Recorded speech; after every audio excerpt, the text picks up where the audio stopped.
दोस्तों नमस्ते, जय हिंद, जय भारत। आप लोगों के बीच में आज फिर से एक न्यू चैप्टर लेके आए कविता का सूरदास को। किसको? सूरदास को लेके आए।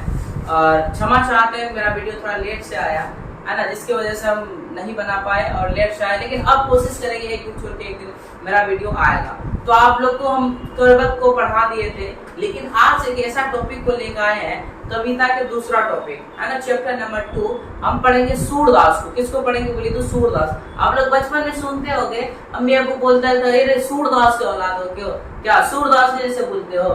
ठीक उसी प्रकार हम लोग आज देखेंगे सूरदास आखिर कौन थे, सूरदास को हम लोग सूरदास क्यों कहते थे, और सूरदास कैसे वाणी के इंसान थे। चलिए इस वीडियो स्टार्ट करने से पहले आप लोगों को हम सूरदास के बारे में बताते हैं। सूरदास क्या थे? कहा जाता है सूरदास इस कविता में, कविता जो लिखा इसमें वो कृष्ण भगवान के बारे में बताया गया। जब कृष्ण भगवान की माँ उसको, कृष्ण भगवान को जगाते हैं तो किस तरीके जगाते हैं, तो इसी बारे में उसके वाणी, उसकी लीला का वर्णन किया। कहता है कि सूरदास देखिए इतने बड़े कृष्ण भगवान के भक्त थे।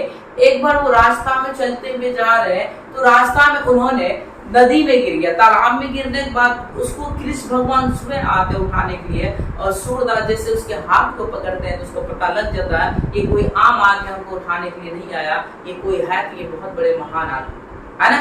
तो वो कृष्ण भगवान उसको सुबह वहां से निकालते हैं, कृष्ण भगवान उसको सुबह वहां से निकालते सूरदास को। इससे ये पता चलता है कि उस कृष्ण भगवान के कितने बड़े भक्त थे, क्योंकि एक भगवान किसी को लेने के लिए आए, किसी को बचाने के लिए आए, इसका मतलब भगवान से उसका रिश्ता क्या काफी मजबूत है। आजकल अफसोस की बात है, आजकल हम लोग का उतना रिश्ता मजबूत नहीं है, लेकिन कोशिश कीजिए अपना धर्म की तरफ मेहनत करें।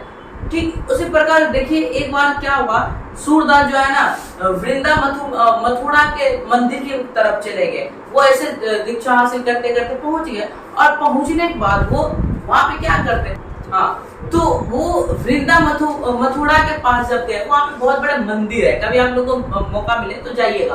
तो वहां पे ये सूरदास ऐसे करके वो जाते और हर दिन कृष्ण भगवान के दर्शन करने के लिए जाते थे। और वो जो है ना सूरदास के पास में आंखें नहीं था, वो जन्म से अंधे थे, लेकिन वो हर दिन जो जाते थे ना, वाह आज जो है ना क्या भगवान किस कलर के कपड़े पहने। वहां पे होता है कि हर रोज कृष्ण भगवान के अनेक प्रकार के कपड़ा पहने, किसी दिन लाल, किसी दिन पीला, किसी दिन कुछ। तो सूरदास जो जाते उसका दर्शन करने के लिए देखते, वाह आज कृष्ण भगवान जो है कितने खूबसूरत लग रहा है, पीला कलर का कपड़ा पहन के। फिर उसी प्रकार आए दूसरा दिन, सब वहां के जितने साधु संत थे, पंडित थे, सब इसको देख के अचंभित था, भाई ये कैसे इंसान है, ये कैसा है, इसको तो आंखें नहीं है, कुछ भी नहीं है, लेकिन ये देख कैसे रहता है कि आज लाल कपड़ा पहना हुआ है, आज कल पीला कपड़ा पहना हुआ था, अगर ये देखता कैसे। वहां के पंडित लोग इससे जलने लगता होता, ऐसे में तो सब इसी को चाहने लगेगा। कहता है रुको, आज यार भगवान को कपड़ा मत पहना, आज देखते बुढ़वा को आने तो देखो किस तरीके से वो पहचानता है। और क्या होता है जब वो सूरदास जब आते हैं फिर मंदिर, तो क्या करते हैं उसको क्या पत्ता वगैरह से ढक दिया जाता है। तो वाह क्या ये भगवान का क्या लीला है, आज भगवान भी क्या हो गया, मेरे जैसे गरीब हो गया, आज भगवान भी जैसे हम वस्त्रहीन शरीर लेके आते हैं, मेरे पास में अच्छे कपड़े नहीं है, आज भगवान भी क्या देखिए किसी मतलब पत्ते से भगवान क्या अपने आप को ढक लिया। तो वहां के लोगों को मालूम चल जाता है, वहां के पंडित को पता ये चल जाता है नहीं ये कोई आम साधु नहीं है, ये साधु का रिश्ता डायरेक्ट भगवान से जुड़ा हुआ है। तब ये जो अपन अंदर आत्मा से अपने मस्तिष्क से सोच लेता है और देख लेता है कि भगवान आज क्या पहना हुआ है, और उसी समय से वहां पे उसको पूजना स्टार्ट करता है, और वो अपना जीवन यापन उसी वहीं पे क्या करता बोले तो बिता देता है। इसलिए ये कुछ बातें थे कि कृष्ण भगवान से वो कैसे मोहब्बत क्या करता सूरदास। मैं आशा करता हूँ समझ में आ गया होगा। और आप लोगों को लेके चलते हैं सूरदास की जीवनी की तरफ। वो कब निधन हुआ था, उसका जन्म कब हुआ था, ये किस भाषा के कवि थे, तो चलिए आप लोग हम बताने जा रहे हैं कि सूरदास का जन्म होता है 1478 ईस्वी में। उसका जन्म कब होता बोली तो 1478 ईस्वी में। उसके बाद उसका निधन 1583 में उसका निधन हो जाता है। उसके बाद जन्म स्थान दिल्ली के सिही नामक ग्राम में उसका जन्म स्थान था। कहाँ पे? दिल्ली के सिही नामक ग्राम में उसका जन्म स्थान था। उसके बाद निवास स्थान गौघाट, वृंदावन एवं पाठशाली ग्राम। समझिए जन्म स्थान एवं निवास स्थान क्या होता है? जहाँ पे आप जन्म लिए हैं, जहाँ पे आपका पूर्वज रहता है, उसको बोलते हैं जन्म स्थान। जैसे आप लोग अभी कहीं, आप लोग पूर्णिया के हैं, पटना चले गए पढ़ाई करने के लिए। आप पटना जो गए पढ़ाई करने के लिए, आपका तो जन्म स्थान पूर्णिया, वहां पे रहने के बाद वहीं पे सेटल हो गए, शादी विवाह कर लिए, वो आपका क्या हो जाएगा? निवास स्थान हो जाएगा, जन्म स्थान नहीं होगा। आपका जन्म स्थान क्या होगा? बोले तो पूर्णिया होगा। ठीक, उसका जन्म कब कहाँ हुआ था? दिल्ली के सिही नामक ग्राम में उसका जन्म हुआ था, लेकिन निवास स्थान उसका गौघाट, वृंदावन एवं पाठशाली ग्राम में हुआ था। इसको याद रखिएगा, बहुत ज्यादा ये क्वेश्चन पूछता है। उसके बाद आता है, इन्होंने शिक्षा जो ग्रहण किया था स्व अध्ययन द्वारा, ये ज्ञान, स्व अध्ययन मतलब ये खुद से इन्होंने शिक्षा ग्रहण किया था। लेकिन अफसोस की बात यह है, आजकल के नौजवान, आजकल की पीढ़ी के पास में जिस तरीके से बाढ़ पानी को लेके आते हैं, किस तरीके से बाढ़ का पानी भागता है, ठीक उसी प्रकार आज शिक्षा जो है चल रहा है। लेकिन हम लोगों को पकड़ने का हुनर नहीं है। हम लोग आज फ्री फायर में, गेम में, फिल्म में, न जाने इंस्टाग्राम, फेसबुक में अपने समय को बर्बाद करते हैं। अच्छे अच्छे टीचर है, यूट्यूब पे अनेकों प्रकार के टीचर है, बहुत लाखों करोड़ों बेटर टीचर है, लेकिन आज हम लोग पढ़ना नहीं चाहते। देखिए एक ऐसे इंसान जो खुद से शिक्षा हासिल किया और खुद से शिक्षा हासिल करने के बाद उसको हम लोग पढ़ते हैं, और इसको पढ़ के लोग डीएम बनता है, कलेक्टर बनता है, टीचर बनता है। थोड़ा सा गौर कीजिए अपने दिमाग पे और आप लोग भी पढ़ने का कोशिश कीजिए, है ना। स्व अध्ययन किया, कैसे क्वेश्चन पूछेगा, ऐसा कौन सा कवि था जिन्होंने खुद से अपना ज्ञान अर्जन किया था? वो था सूरदास। सूरदास खुद से वो क्या क्या। उसके बाद कहता है कि इसका अभिरुचि, अभिरुचि का मतलब होता है इसको मन किस चीज में लगता था। ऐसा हम लोगों का रुचि होता है पढ़ाई करना, किसी का रुचि होता है सोना, किसी का रुचि होता है घूमने हमको चले जाना कहीं पर भी कुछ। ठीक उसी प्रकार इसका अभिरुचि क्या था? पर्यटन। पर्यटन को मतलब होता है घूमना। इसके पास में आंख कान थे नहीं, लेकिन फिर भी ये क्या था बोले तो घूमने के लिए चाहते थे। और इसके बाद ये सत्संग, सत्संग समझते हैं जैसे जलसा वगैरह होता है मुस्लिम में, उसी प्रकार हिंदू में सत्संग होता है जहाँ पे बड़े बड़े साधु संत आते हैं, अच्छे अच्छे मतलब रामचरित मानव के, भगवत गीता के बारे में बताते हैं, भगवान क्या है, ये सब चीज के बारे में बताता है। उसी को क्या कहते हैं? सत्संग, है ना। इसको सत्संग करने में बहुत ज्यादा मन लगता था। और ये कृष्ण भक्ति थे, कृष्ण भक्ति थे। कृष्ण भक्ति तो मतलब वो कृष्ण की याद में हमेशा लीन रहा करते थे, है ना। ये सगुन धारा के भक्ति थे। सगुन धारा समझिए, जो मूर्ति पूजा करता है उसको क्या कहते हैं? सगुन भक्ति धारा। निर्गुण भक्ति धारा जो निराकार ईश्वर का पूजा करता हो, जैसे मुस्लिम और हिंदू।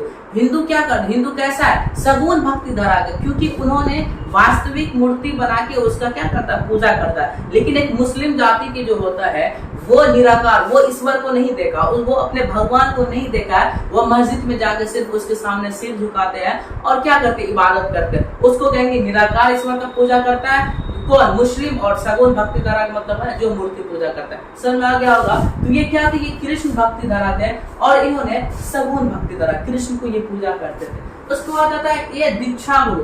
दीक्षा गुरु महाप्रभु वल्लभाचार्य। सर दीक्षा गुरु का मतलब क्या होता है? दीक्षा गुरु का मतलब होता है जिससे आप दीक्षा लिए, शिक्षा नहीं दीक्षा लिए, आपको जो अपने धर्म के बारे में बताया, आपको जो है ना भगवानों के बारे में बताया, आपको जो है ना आपको समाज में कैसे रहना है, ये सब चीज के बारे में जो बताया आपके धर्म में, उसी को कहा जाता है दीक्षा गुरु। जैसे पंडित से वो क्या क्या दीक्षा हासिल किया, उसको बताया आप ये सब चीज कीजिए, तब आपको इस समाज में महत्व दिया जाएगा, तब आप साधु के गिनती में आएगा। इसलिए उसको दीक्षा गुरु का उसका क्या नाम था बोले तो महाप्रभु वल्लभाचार्य, उसके दीक्षा गुरु का नाम था। उसके बाद ये कहता है कि ये विशेषण ये कैसे थे, ये किस व्यवहार के इंसान थे, इसका गुण कैसा था।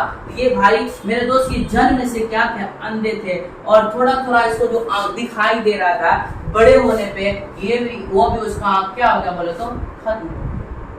अफसोस की बात, कैसे व्यक्ति जो जन्म से अंधा, जो दिखाई देता था, जब तक भी वो बड़े हुए वो क्या हो गया? आंख की रोशनी चले। और इन्होंने खुद से ज्ञान अर्जन किया। आप सोचिए एक ऐसा व्यक्ति ये किस दिमाग का होगा जिन्होंने अपने जिंदगी में और अपने जमाने में इतने बड़े कविता पढ़ी। और उस समय हम सब के जैसे 5G फोन नहीं, हम सभी के जैसे आज वाईफाई पड़ा हुआ रहता है, सब चीज एसी लगा हुआ रहता है। आज हम लोग अपने रूम में थोड़ा सा लाइट भाग जाता है, नहीं पढ़ते हैं, एसी में जाके लाइब्रेरी ज्वाइनिंग करते हैं। लेकिन फिर भी आज हम लोग पढ़ाई नहीं करते। दुख की बात है, पढ़ने का कोशिश कीजिए, ये कविता पढ़ने से आप अपनी जिंदगी में उतारिए, इससे सीखिए भाई। उस समय कुछ भी नहीं था लेकिन फिर भी इन्होंने शिक्षा किया, देखिए कितना बड़ा आदमी बना। उसके बाद विशेषण मतलब समझते हैं ना, जन्म से अंधे थे और मृदु विनम्र के थे, मतलब ये अच्छे व्यवहार के। इस मृदु मतलब बोली, ये अच्छा बोली, इससे जब कोई बात करते थे लगता था हाँ हम किसी इंसान से बात नहीं कर रहे। लेकिन आजकल हम लोगों से कोई बात करता है तो मन करता है वो आए ना दूसरे से बात करने, उसके कपाट फोड़ देंगे, है ना। आने दो कम पसंद लड़का, किस बदतमीज लड़के, बात करने का ढंग नहीं था। लेकिन ये देखो एक अच्छा वाणी के थे और इसको बात करने का शैली बहुत ही बेहतर था। इसलिए आप अपनी जिंदगी में अपने वाणी को बेहतर कीजिए, क्योंकि आपका वाणी आपको बहुत आगे लेके जाएगा।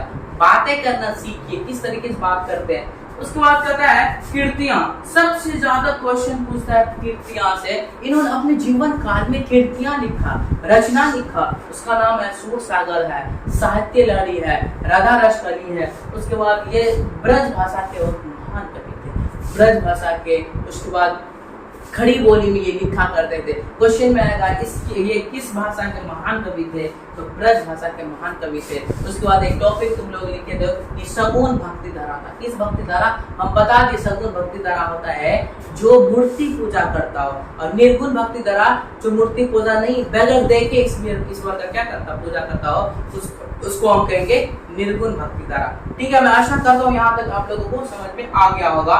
ये इस कविता का ये सूरदास का जितनी हो गया कंप्लीट। आप लोग वीडियो को रोक के और इसको लिखे और इसको याद करने का कोशिश कीजिए। कल तक में इसका दूसरा पार्ट आ जाएगा, उसमें हम लोग कविता को अच्छे तरीके से डिफाइन करेंगे। और जय हिंद जय भारत। वीडियो अच्छा लगे लाइक कमेंट शेयर और सब्सक्राइब करना ना भूले मेरे दोस्त, क्योंकि आप लोगों के ही वजह से हम लोग आते हैं। अगर आप लोग सपोर्ट नहीं कीजिएगा ना, हम लोग आगे नहीं बढ़ पाएंगे। इसलिए कोशिश कीजिए गरीब का मदद हो जाए, और सब्सक्राइब लाइक कमेंट और शेयर कीजिए, और हमको जितना आप लोग शक्ति दीजिए। देखिए हम